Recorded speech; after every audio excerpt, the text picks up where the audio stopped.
Welcome back to the whole nine yards here. Drew Pien here with Brandon Kokorian. Brandon, how's it going? Good. You know, we only have about a week left till we go back to school, right? So Yeah, it's actually crazy how fast summer went by. Even with now that we're in college, we have like that, extra, like, I don't know, month or so of summer, I yeah, guess, and it still goes by so quickly. How's it been with, your favorite team being in Hard Knocks, something that I have never experienced, at least yet? yeah. The Patriots might have to get on soon. Obviously, when you make the playoffs every single year, you can't. But if they miss the playoffs or whatever, they could be on it next year. But um, I don't know. I mean, it's been kind of. I feel like like usually you look to like Twitter or whatever, kind of to see reactions. I don't really feel like there's been that many reactions to it so far. Maybe it's just I haven't been seeing them, but I'd be surprised. But like I feel like in years past, like when the episode was going on or like after the episode ended, you just like always see reactions from people, whether it's like what happened in the episode or just like weird stuff that happened. I haven't really seen that yet. Maybe it's just nothing like the last episode, and we'll talk about it. There really wasn't much that happened, like like media wise, like some like exciting news wise or anything like that, like huge takeaway wise, I guess. But even still, it's still weird because just knowing that like I don't know. I feel like even though they're like Cowboys are definitely more of like an open team, like to like social media and stuff, I almost do feel like it's somewhat closed in a way. Just like some of like the really like key stuff. So just to have like total access of everything is kind of weird to see. But I mean, I guess it's been fine. Again, nothing crazy has happened yet. So unless something happens in the next two episodes, then I think it'll be fine. Yeah, I will say episode 2 was not the most eventful. I guess, they focused on I forget his first name, as Azur Kamara, Yeah. the undrafted guy who ended up making that play, but the play didn't count in the preseason game. Um, but they focused a little bit on Dax, coming back, but it definitely wasn't as Dax centric as the first episode. I mean, any like big takeaways from the second episode or I think probably the biggest thing is I think CD Lamb. I think he's going to be a top 10 wide receiver like easily this year. Last year he was probably on that path. Maybe not top 10 last year, but top 15 I think for sure. And then Dak got injured. I mean, like you could see, like right before he got injured, they kind of started getting together. And I think he had 1,000 yards, or he was just shy of 1,000 yards with all the quarterback problems they had last year, and their offense not being able to do anything last year. So with the assuming fully healthy Dak, and then okay, Zeke, that he's somewhat back to normal, and that's probably another thing to talk about. I think he's going to be like a top 10 wide receiver. Probably, I mean, like again, technically Cooper's the number one on that team. I think probably Lamb is going to be the number one by the when the year's over. But I think that's probably someone like you always have like stars of the hard knocks, like even if it's not like the undrafted guys like Kamara or whatever. I think Lamb is probably going to be like the biggest star out of this, and then it's going to translate to the season. And then I think Micah Parsons also. I mean, you could just see like from the games and practices, like, and it's what I was hoping for, that he would be like this type of linebacker where he can rush the quarterback. He can easily get to the quarterback. That's pretty easy. He just has a knack of getting like the ball, or at least like being around turnovers, which is huge for our team, a team that is always like dead last in turnovers anyways. So that's another thing. I think he's going to be huge this year. And Jalen Smith, another thing. I mean, he's just terrible. I mean, you see it in the game. He is just so bad. So that kind of sucks. But if Parsons, like I said, if he could be like a top 5 defender, I mean, like a linebacker at his position, like right away. I know it's a lot to ask, but you could see Sertan already in camp. Like he's just amazing so far. So for Parsons to be this good, if it really does translate to the season, that'd be huge. So I'd say Lamb and Parsons are probably at least what I'm most excited for this season. I think that they're probably going to be two of the better players at their positions for the season. so would you have Lamb as the best receiver on the Cowboys, like going into week 1? Um, Possibly only because Cooper. I mean, he had ankle surgery, so like he's just not. I think he may play in the preseason game this week against the Texans, but he hasn't really practiced at all. I think he just started practicing now, so like I think Cooper's the best receiver on the team, but like I don't know, there's like so many games where he just disappears. Like he'll be like so good for like 3 games, and then he'll just absolutely disappear for like 2 straight games, and it just doesn't make any sense why. So I think he's probably the most talented guy on the team, but I don't know. He's also had a lot of injuries the last 2 years. That like the surgery, he had like ankle, quad, thigh, knee last year, foot. So like he's had a lot of injuries lately. He's not that old, but still it's somewhat concerning. So I would say maybe at the start of the year, but probably towards the middle to end of the year, I think Lamb will be the best receiver on the team. Yeah, I mean, if the Cowboys do get a fully healthy, in shape Zeke with a if CD Lamb is a top 15 receiver, Amari shouldn't have as much trouble like fading out of games just because I mean, who would you double CD Lamb or Amari Cooper? Yeah. The answer may end up being CD Lamb 5 games into the season. We don't really know right now. Uh but I mean, in general, this episode to me was kind of just a lot of nothing. I mean, some Ben DiNucci thrown in there, Yeah. which I don't think anybody really cares about, to be honest. It's entertaining. It's still fun to watch, but does it matter? I mean, not really. No. Uh, but according to all accounts, Zeke should be better this season. I mean, I don't know how what's your take on that? I mean, he looks slimmer. I mean, I don't know if you would agree or not, but he looks better. I mean, I think they've been saying that the last like 2 years though that he's looked slimmer. So I don't know, but I think it's just really the offensive line. I mean, like if you have a good offensive line and you have a runner of that capability, he's going to be good. And if your offensive line isn't healthy or doesn't play well, then you're just not going to be that. Your running game's not going to be great. So, I mean, I hope that he's never going to be what he was rookie year, which sucks because he's only been in the league for 6 years and he's never going to ever come close to what he was in his rookie year. But if he could just be what he was like in 2018, he was really good in 2018. I think it was very underrated the season that he had that year. So if he could be like that, where he's not as good of a rusher as he was his rookie year, but he's a lot more of a pass threat, and he scores a lot of touchdowns. That's really all I care about. If you can score touchdowns, I mean, like I know his yak's going to be good anyways.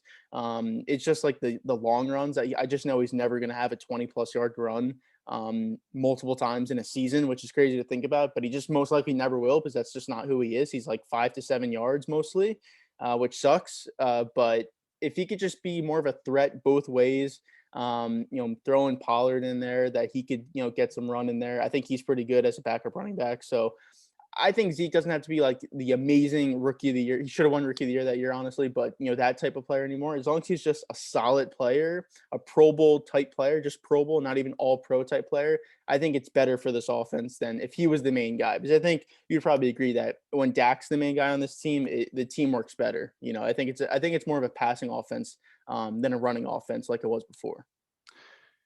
Yeah, I would agree. I still think Zeke probably needs to be. He doesn't have to be the workhorse, but he still has to be Yeah. a guy that's a top probably 8 running back in the league for me to be confident that the Cowboys can actually make any sort of run in the playoffs. I don't know yet. I mean, we'll see how the defense is. It's going to rely a lot on Mike Parsons, a lot on just staying healthy as well. Offensively, I don't have as much of a concern. I mean, if CeeDee Lamb is healthy and Amari Cooper's healthy and Zeke is in theory slightly more in shape and Dak doesn't break his ankle again, I mean, that offense should not have trouble being a top 10 offense in the league Yeah. at worst, honestly. So it a lot of the Cowboys' success may just depend on how good the teams in the NFC East are, which as of right now look like not good. I mean, the Eagles are already in midseason form. I mean, the whole NFC East is already in midseason form, but the Eagles, I mean, they're going to be garbage. Washington football team, do you trust Fitzpatrick to ever make the playoffs? I mean, he still has yet to make the playoffs. So, and the Giants, I mean, Daniel Jones might be out by week 6. So, but yeah, I mean, I'm looking forward to the next episodes of Hard Knocks. We'll see on whether or not anything more slightly interesting happens.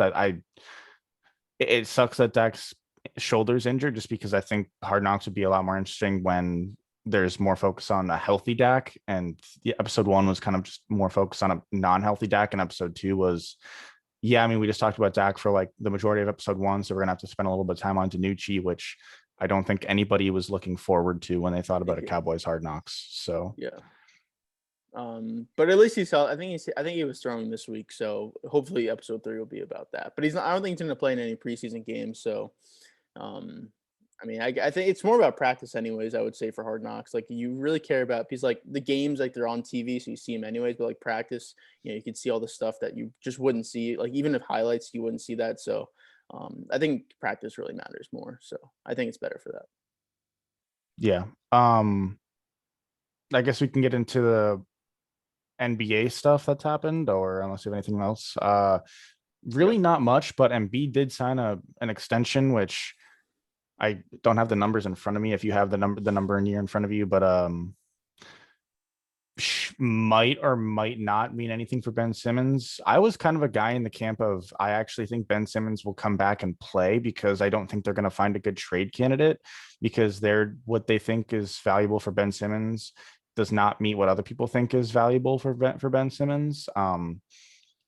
And I don't think the 76ers are wrong because, the first whatever 5 years of Ben's career, his value has been through the roof. I mean, he was essentially the guy for James Harden. Obviously, they didn't want to do that, but that was his value. And now to see his value be like, McCollum, like that's a pretty big fall off. And I don't know what this contract means for Ben Simmons or what it means for the 76ers. At least it means that they're not going to trade Embiid, which I know that was kind of a thing, maybe like a very small thing throughout the years, but yeah. Yeah, the numbers are 4 for 196, which means it's 6 for 261 in total. I looked up Embiid's age. I mean, he's 27. I think he'll probably be 28, like when the in season. So, you know, this contract is most likely going to be his last huge thing because his health and then his age, obviously. So I just would assume that he'd never get this big of a contract again. So I would assume that he's going to stay in Philadelphia all 6 years. Like like you said, like there were the rumors like earlier in his career that he could be traded possibly. Like I think he's untradeable, to be honest. He's just that good when healthy. So I think like just to trade a guy like that, maybe at the end of this contract or whatever, that's fine. But like when he's in his prime still and still putting up 27 and 12, there's no reason to trade him.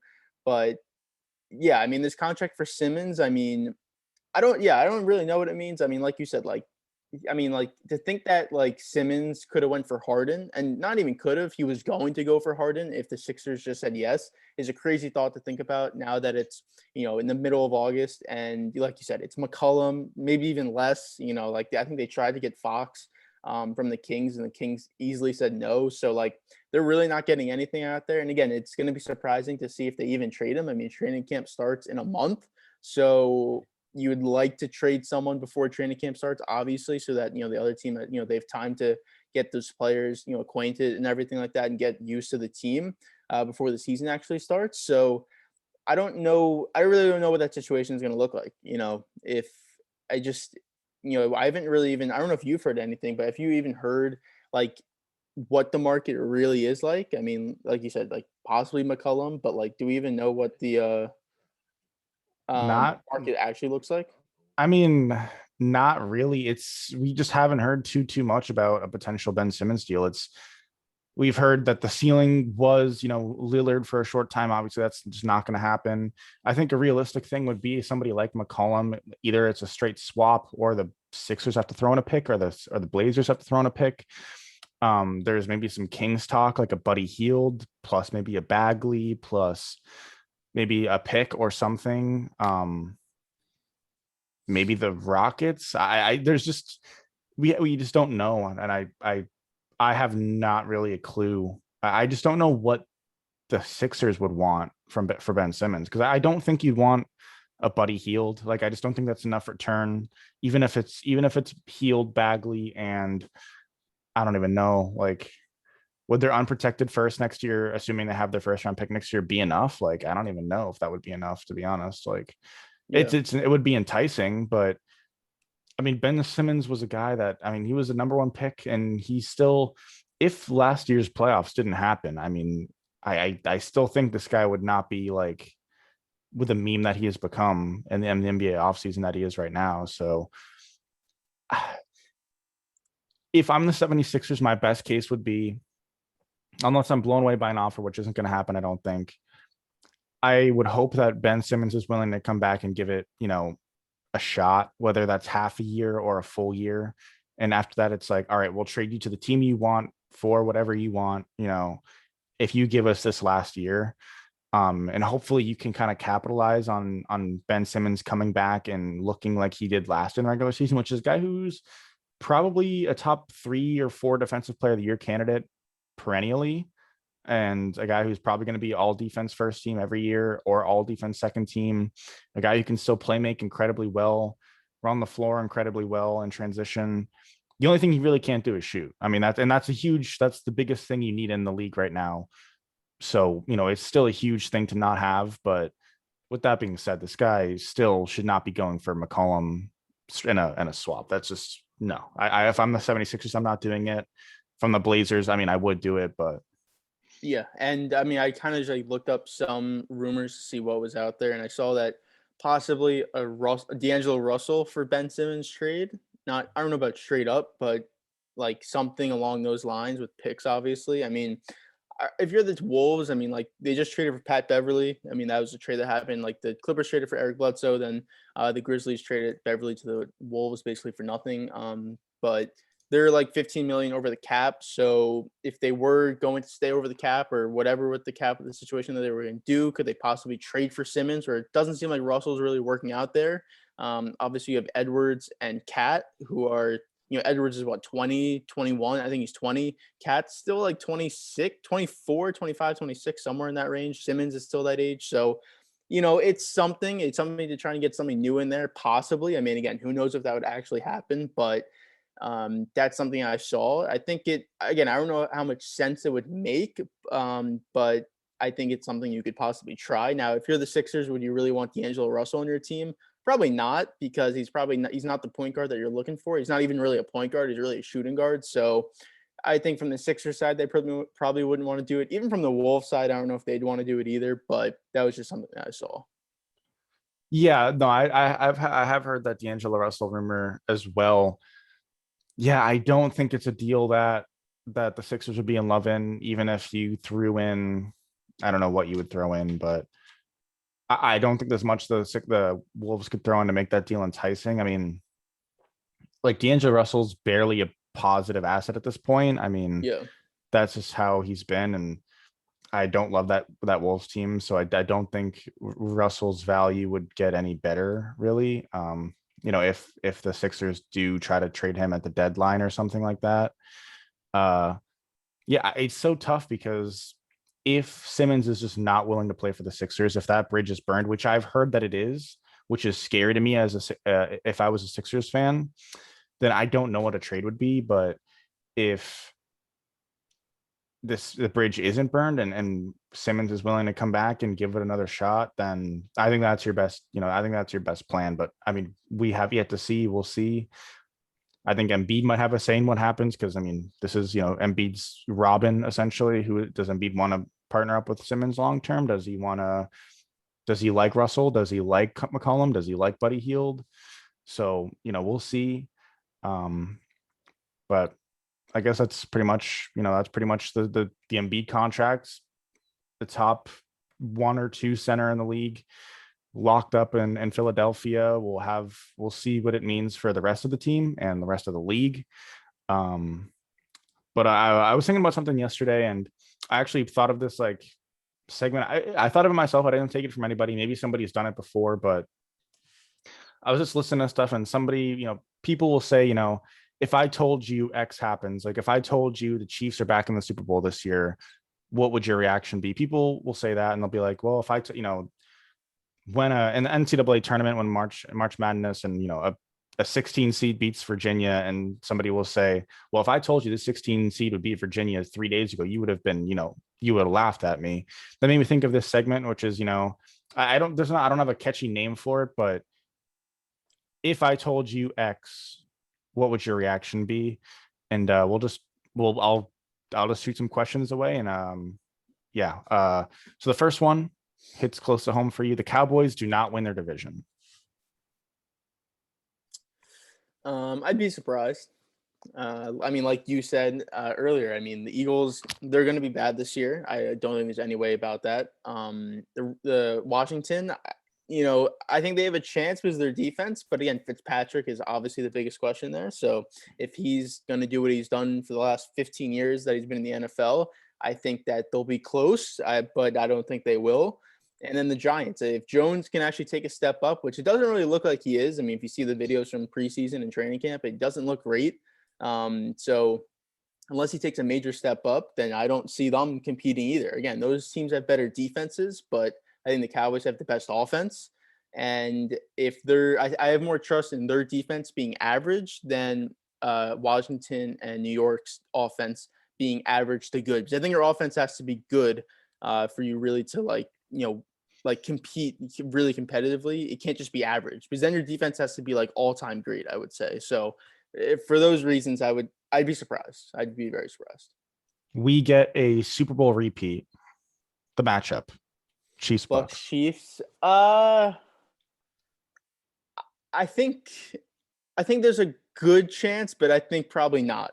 I think one of those teams will fall. I think there's both conferences are better. Again, you still have the Bills there. Possibly a Ravens are in there. A Titans are still in there.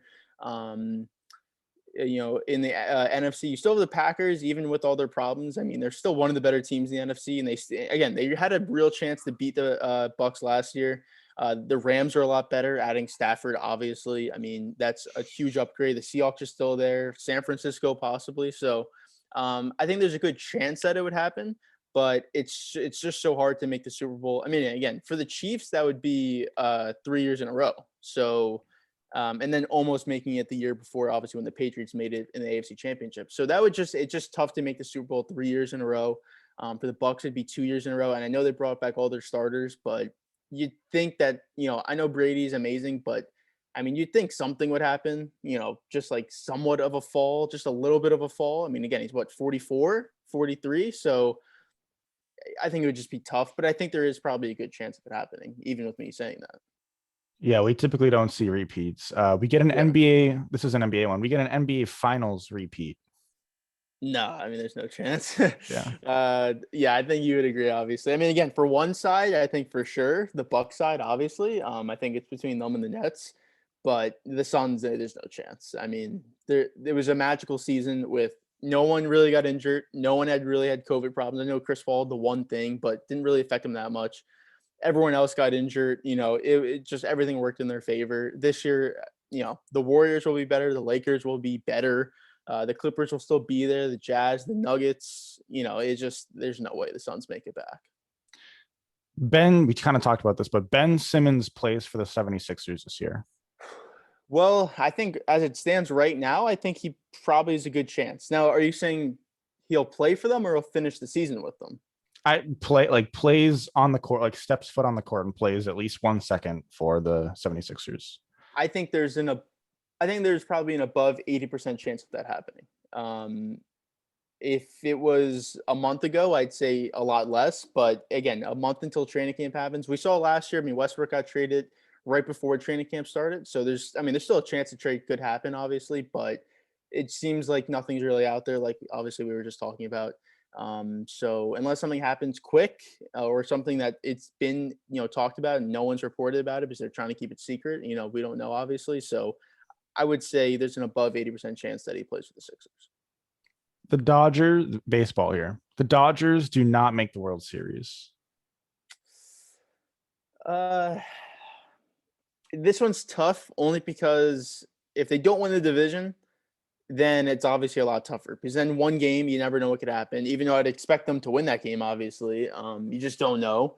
If Bueller's out there, he could give up 5 runs and then you're down, 5-1, 5-2, whatever. So I think I'd be surprised if they didn't make it because I think they are the best team. I think it won the Giants. If they were to match up with the Giants in the postseason, I think the postseason's different. And I know the Giants have been great all regular season, but like at some point, some of those guys who haven't done really anything in their careers and are kind of having great seasons aren't going to have great, playoff series. Again, every playoff series, there's a couple of guys who are really bad and a couple of guys who are really well. And I have more faith in the Dodgers guys doing better than the Giants guys. So I would say I'd say I have a lot of confidence in them making the World Series, but it will be tough if they're a wild card team.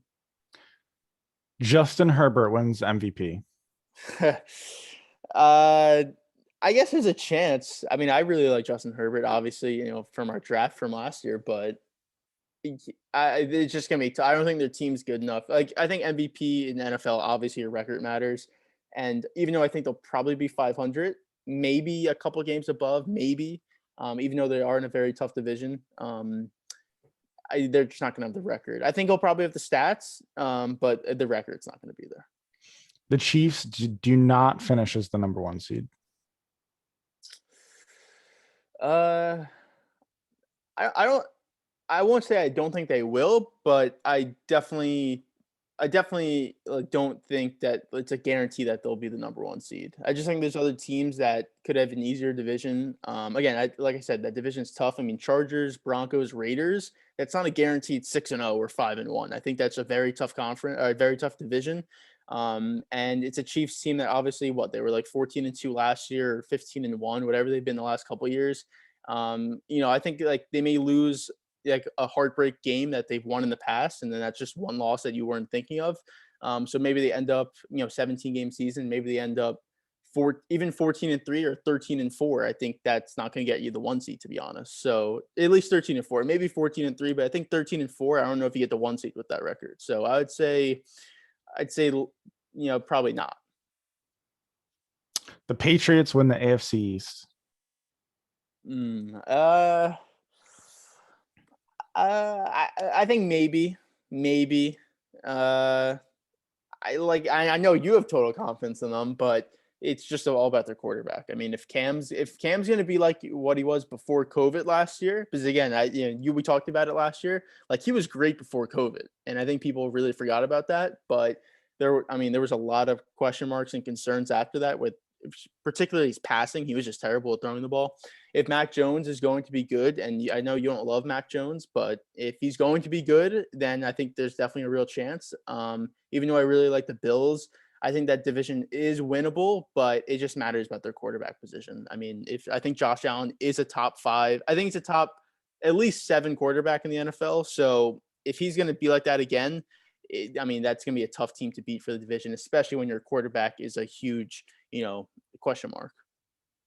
NBA here. I wish I kind of structured these questions more like NFL than MLB than NBA, but NBA here. A top 3 pick in this year's draft does not win Rookie of the Year.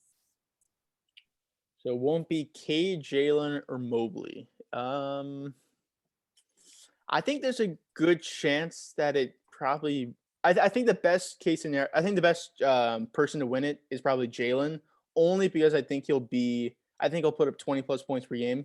Like I think he'll probably average close to 25 points per game. I know they're going to be really bad, but if he's like exceptional and he's like 25 points per game rookie year, that's gonna be tough not to give to him. Cade, I think there's a chance because of like the all around game. Like he'll probably average like 18 to 20 points and give you like 7 and 7 or somewhere around that. So possibly him, but I think Jalen's probably the more exciting guy because of it's just his ability to score. So I'd say probably Jalen out of the 3. But if it was someone else, I mean, I could easily see it being someone else. Whoever that would be, I don't know. But this draft, and we've seen from the summer league, it's very deep. So I think it could easily be someone else. But if I did choose one of the 3 guys in the top 3, I'd probably say Jalen. I would be really surprised just because I think kind of like what you were saying.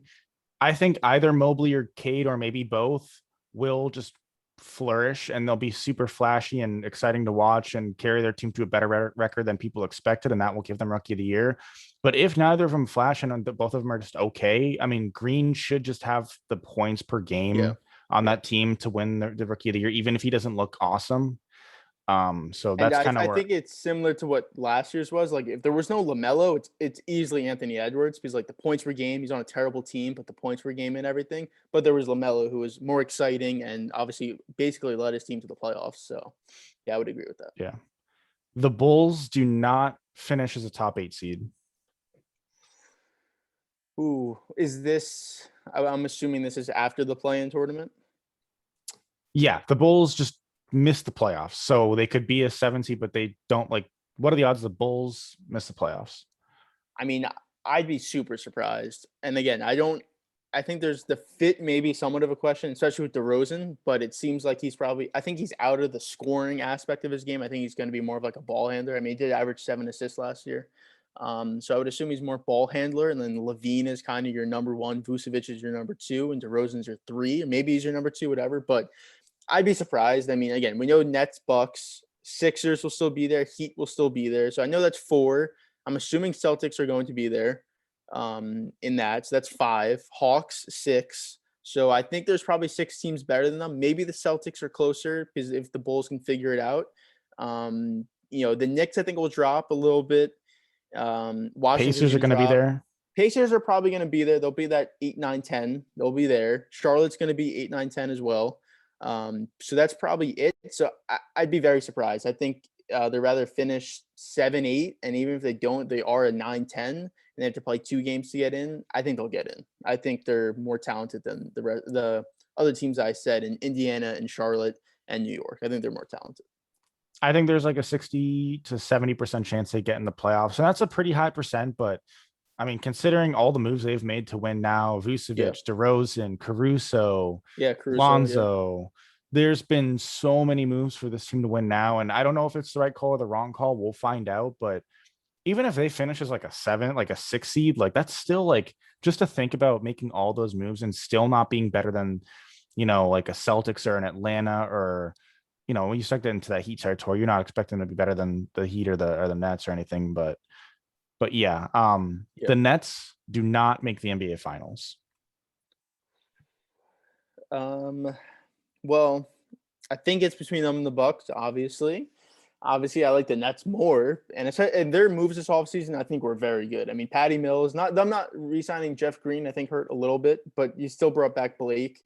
Cam Thomas, I mean, he was the MVP of the summer league. I mean, he get him at the end of the first round like that. He's not going to do that obviously in the NBA, but like if he can give you a consistent guy off the bench, who can give you some minutes and just shoot and you score and shoot and just kind of just move around. That's a valuable piece to have. So I think I really like their offseason moves. So I think they're my favorite to make it out of the East. So saying that, yeah, I think they will. And if they don't, it's probably to the Bucks. I'd be surprised if they lost to the Heat. I think they're just a better team than the Heat are. But if they were to lose, I guess it would be the Bucks. But I think they're better than the Bucks. I think them both healthy. I think they're better, way better, honestly. Yeah, I'm at the point where I'm like Nets in the finals, 99, barring injuries. I don't see a team beating them. Yeah. One more, not sports related, but I will give it to you anyways. I guess us/the Quinnipiac undergrad students are on campus or, have in-person classes and do not get sent home. The whole year? Yeah. All right, actually, no, I'll reword that. What are the if I came back and told you that we do get sent home or there are no more in-person classes? So essentially the lockdown. Yeah, I think I'd be surprised. Like after last year, I mean, we did it last year basically. So for it not to happen this year after, a year and then everything like that. So I'd be super surprised, honestly. I would be as well. I just I was trying to think of something non-sports related, and that's what I could think of. So. Yeah. Well, but, actually, I've seen crazier things happen though. What is it? What is it? Well, I actually saw this on a comment. And it's more of like if you were to go back, like if you were in 2014 or 2013, whatever that range right there, and I were to come from 2021 and tell you that the Nets would have KD, Harden, Kyrie, Blake, and DeAndre Jordan as a starting five, technically. And the Lakers would have Russ, Melo, LeBron, AD, and Dwight Howard as starting five. What would your reaction be? My reaction would be 60% of those players are washed up and on bad contracts. I don't like the problem with that is like 2013-ish. Like, was I smart enough? I don't know what's smart enough, but was I old enough to realize that like somebody like Dwight Howard will be garbage, like because of aging, and Melo will be bad because like, I don't know. I think so. I would assume so. I think I'm smart enough. I would be smart enough to realize that in 9 years, DeAndre Jordan won't be the defensive player of the year candidate dunk machine that he was, but I would still be surprised for sure. I think. But I would probably say that. I would probably have told you that they're all not great. And I probably would have told you that LeBron wasn't the best player in the world and that he was probably like all right. I think that's really the craziest thing is that LeBron is arguably still the best player in the world 8 years later, 8, 7 years later after that. I think I might have told you that on the Lakers, it would have been AD is the best player and Russell Westbrook as the second best. And on the Nets, it probably would have been Kyrie is the best player and KD is the second and Harden is the third. And it's probably almost the complete opposite. Yeah. I guess Westbrook wouldn't be whatever. It would be close to the complete opposite Yeah. of that in real life. So yeah, that would be my response. Yeah, that was just like, yeah, just to think like if that would happen. But again, like teams like that didn't exist. It's crazy. It's only 8 years ago, but like there was no team. I guess LeBron's team, but like, there was no other teams like that. That's the thing. That's what's so crazy about it. Yeah, Like I know Melo and Dwight, they're not the same player, but even still, just to have, even just the three and then to add other pieces like that's still crazy though. Yeah, it is 100% crazy. Yeah, for sure. We've kind of had this like what team of all time like has the best players like if they were all in their prime. So like what team would have been the best if everybody was in their prime? And I was kind of thinking about that and I still don't know. We kind of talked about it like a while ago about like the Warrior, like the 2018 Warriors with DeMarcus Cousins, I think. And Yeah. maybe that Cavs too. There was a Cavs team in there too, I think, that was super good if they were all in their prime. But I wonder what the best team would be of all time if everybody was in their prime. I think the Lakers would be up there. There'd be no way they couldn't be up there. The same with the Nets. Yeah, the Nets would be less only because Jordan. Like I would take Howard over Jordan, obviously. But like Blake, I think Blake is super underrated for his career. Like if he stayed healthy, like he was a guy who could somewhat defend. He got better at shooting threes. Like he was a pretty good 3-point shooter when he got to Detroit in the end of LA. Obviously the athleticism, but like his passing and ball handling, like he was like I think if he stayed healthy, if he kind of came into the league a couple years later, like not 2008, 2009, like 2012, I think he'd be like one of the best players, but it just didn't work out that way. But even still, his prime was still pretty good. For what it was.